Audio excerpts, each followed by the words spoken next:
ರಾಜಧಾನಿ ಬೆಂಗಳೂರಲ್ಲಿ ದೇಶದ ಮೊದಲ ಸ್ಟಾರ್ಟ್ಅಪ್ ಪಾರ್ಕ್ ಉದ್ಘಾಟನೆಗೊಂಡಿದೆ. ಐಕ್ಯೂ ವೆಂಚರ್ಸ್ ಸ್ಟಾರ್ಟ್ಅಪ್ ಪಾರ್ಕ್ ಹೇಗಿದೆ ಬನ್ನಿ ನೋಡೋಣ.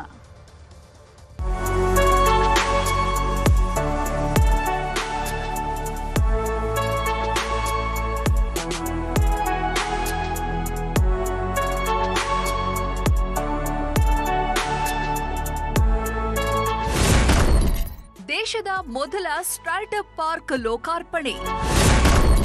ಪಾರ್ಕ್ ಉದ್ಘಾಟಿಸಿದ ಡಿಸಿಎಂ, ಗಮನ ಸೆಳೆದ ಎಐ ಟೆಕ್ನಾಲಜಿ. ಭಾರತದ ಮೊದಲ ಸ್ಟಾರ್ಟ್ಅಪ್ ಪಾರ್ಕ್ ಬೆಂಗಳೂರಿನಲ್ಲಿ ಲೋಕಾರ್ಪಣೆಗೊಂಡಿದೆ.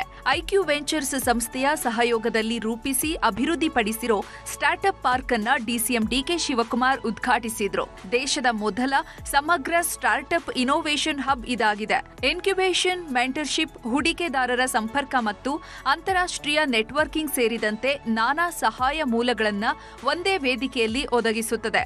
ಐಕ್ಯೂ ವೆಂಚರ್ಸ್ನ ಅಧ್ಯಕ್ಷ ಮತ್ತು ಸಿಇಒ ಹಾಗೂ ಸ್ಟಾರ್ಟ್ಅಪ್ ಪಾರ್ಕ್ನ ಸಂಸ್ಥಾಪಕ ಶಫಿ ಶೌಕತ್ ಅವರ ಪರಿಕಲ್ಪನೆ ಮತ್ತು ಮುಂದಾಳತ್ವದಲ್ಲಿ ಈ ಪಾರ್ಕ್ ರೂಪುಗೊಂಡಿದೆ.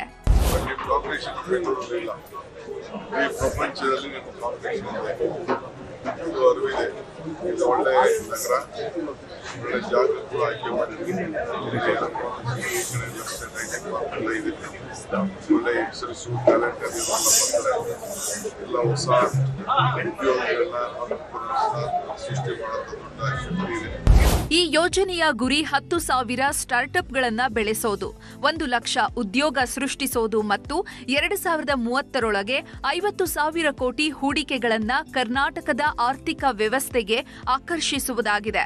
ಸ್ಟಾರ್ಟ್ಅಪ್ ಪಾರ್ಕ್ನಲ್ಲಿ ಕೆಫೆ, ಎಐ ವೆಡ್ಡಿಂಗ್ ಮೆಷಿನ್ ಮತ್ತು ಟೀಚಿಂಗ್ ಎಐ ಮೆಷಿನ್ ಹಾಗೂ ಮೇಕ್ ಇನ್ ಕರ್ನಾಟಕದಲ್ಲಿ ನಮ್ಮ ಕನ್ನಡಿಗರೇ ತಯಾರಿಸಿದ ಎಐ ರೋಬೋ ಬೇಬಿ ಮೆಷಿನ್ ಮಕ್ಕಳೊಂದಿಗೆ ಆಟ ಪಾಠ ಮಾಡುವಂತಹ ಸಾಧನ ಎಲ್ಲರ ಗಮನ ಸೆಳೆಯಿತು.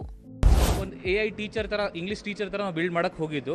ಬಟ್ ನಾವು ನಾಟ್ ಓನ್ಲಿ ಇಂಗ್ಲೀಷ್ ಟೀಚರ್, ಇದ್ರ ಜೊತೆಗೆ ಐತಲ್ಲ ನಾವು ಚಿಕ್ಕ ಮಕ್ಕಳ ಜೊತೆಗೆ ರೈಮ್ಸು ಇದು ಮಾಡ್ಬೋದು, ಕ್ವಿಝಸ್ ಮಾಡ್ಬೋದು. ಸೊ ವಾಟ್ ಆಲ್ LLM ಮಾಡೆಲಿಂದ ಏನೇನು ಮಾಡಿಸೋಕ್ಕಾಗುತ್ತೆ ಇದರೊಳಗೆ ಅದೆಲ್ಲ ಇದರೊಳಗೆ ಮಾಡ್ಬೋದು.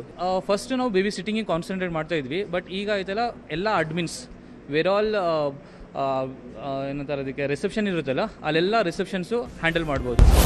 ಮಡಿವಾಳ ಬಳಿ ಇರುವಂತಹ ಸ್ಟಾರ್ಟ್ಅಪ್ ಪಾರ್ಕ್ ಕರ್ನಾಟಕದ ಮುಂದಿನ ಪೀಳಿಗೆಯ ಉದ್ಯಮಿಗಳನ್ನ ಬೆಳೆಸೋ ಉದ್ದೇಶದಿಂದ ವಿನ್ಯಾಸಗೊಳಿಸಲಾಗಿದೆ.